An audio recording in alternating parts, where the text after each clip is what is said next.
എല്ലാ കൂട്ടുകാർക്കും നമസ്കാരം. നമ്മുടെ പുതിയ വീഡിയോയിലേക്ക് സ്വാഗതം.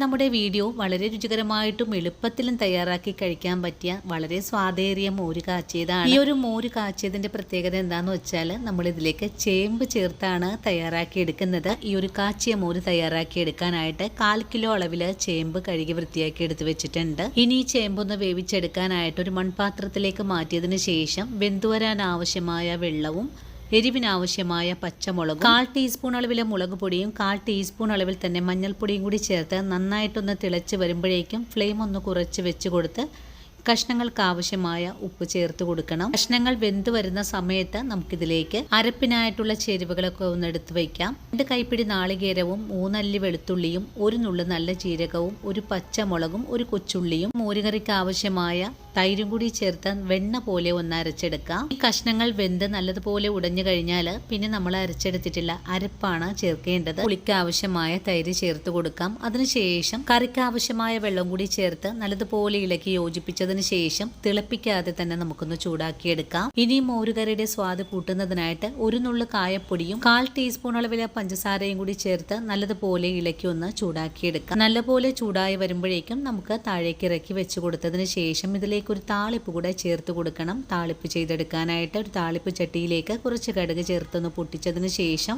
1 നുള്ളു ഉലുവ കൂടി ചേർക്കാം. ഉലുവയും കടുകൊക്കെ പൊട്ടി വരുന്ന സമയത്ത് ഇതിലേക്ക് 4 കൊച്ചുള്ളി കട്ട് ചെയ്തത് മൂപ്പിച്ചെടുക്കണം. കൊച്ചുള്ളി നല്ലതുപോലെ മുരിഞ്ഞു തുടങ്ങിയാൽ പിന്നെ വറ്റൽമുളകും കറിവേപ്പിലയും കൂടി ചേർത്ത് ഒന്നുകൂടെ മുറിയിച്ചെടുത്തതിന് ശേഷം ഇതിലേക്ക് 1 നുള്ളു മുളക് പൊടിയും കൂടി ചേർത്ത് ഒന്നുകൂടി മൂപ്പിച്ചു കഴിഞ്ഞാൽ ഈ താളിപ്പ് മോരുകറിയിലേക്ക് ചേർക്കാം. ഇനി മോരുകറി പെട്ടെന്ന് തന്നെ മൂടിയും കൂടെ വെച്ചു കൊടുക്കാം. അതിനുശേഷം കറിയുടെ ചൂടാറി വരുമ്പോൾ നമുക്കൊന്ന് തുറന്ന് നോക്കാം. നല്ല കൊഴുപ്പോട് കൂടിയിട്ടുള്ള മോര് കാച്ചിയത് ഇവിടെ റെഡിയാണ്. വളരെ സ്വാദിഷ്ടമായ ഈ ഒരു മോരുകറിയുടെ വീഡിയോ നിങ്ങൾക്ക് ഇഷ്ടമായിട്ടുണ്ടെങ്കിൽ നമ്മുടെ പേജ് ഫോളോ ചെയ്ത് ചേച്ചി സപ്പോർട്ട് ചെയ്യാൻ മറക്കല്ലേ കൂട്ടുകാരെ.